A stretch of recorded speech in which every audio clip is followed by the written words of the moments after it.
Hi, Jacqueline Foster here. So excited to be back. And today, what I want to take a couple minutes to talk about is countering our inner confusion with connection. Have you ever felt like you want to take a step forward, but you're feeling alone and you've convinced yourself that you just have to tough it out alone and just you'll figure out the next step? I know I have done this, where I felt alone. I felt like I need to be independent and to figure it out, but it kind of buries me deeper into a hole and I get more frustrated. So I want to talk to you today about ways to kind of work through that. So one thing I want to talk about is first is just being able to identify what's going on in your internal dialogue. There's a big difference between internal introspection and a dialogue of interrogation. And so I want you to think about when you're having that, when you're spending time alone and you're reflecting, which is really important, thinking about whether or not this is an introspection where you're being objective, you're looking at an experience or something that you're going through and finding out what can you shift, what can you learn from this, how can you grow from this. Or are you on the other end where this is just an internal interrogation and you're just telling yourself, what you're doing wrong, what you should have done, and there's a lot of negativity being drummed up from this. And I think that you can know by just the way that you feel, whether or not this is something objective where you're learning or whether this is something where you're just knocking down your confidence and your self-esteem and just kind of burying yourself in a hole.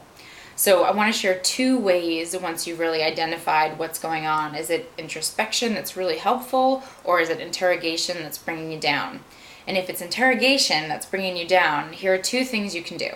One, put your walking shoes on and go for a walk.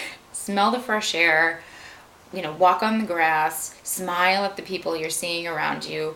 Realize that you are a part of something bigger. You're a part of this universe. Okay, it's huge and grand and we're all connected. And sometimes by just going outside and just walking around in it, it just kind of brings that internal aggression down and just makes us realize, okay, I'm a part of something here. I'm already a part of something.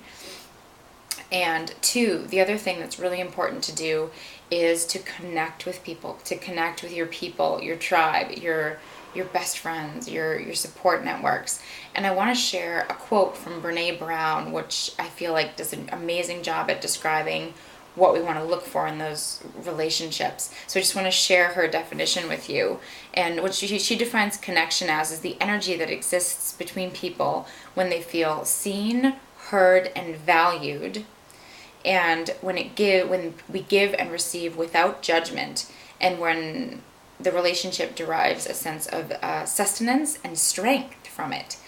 So I want you to think about the relationships that are in your life and whether or not you consider them your support networks now or not.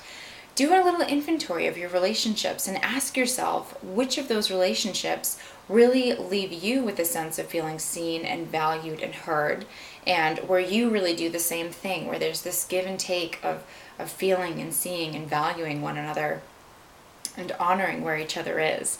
And those are the type of relationships that you want to cultivate. You want to call these people when you're in that space of feeling alone and not knowing what step to take.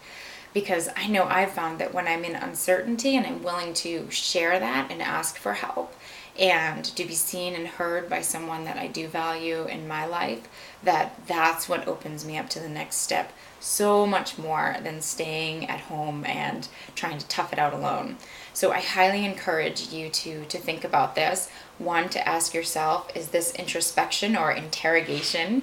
And two, then if it is interrogation, get those walking shoes on, call a friend, and really take some time to identify who's your home core network of people who you can really go to when you need support, and reach out to them. Get yourself surrounded by these people. So I hope this has been helpful. I really look forward to sharing more in the future, and I thank you for sharing this time. Have an amazing day.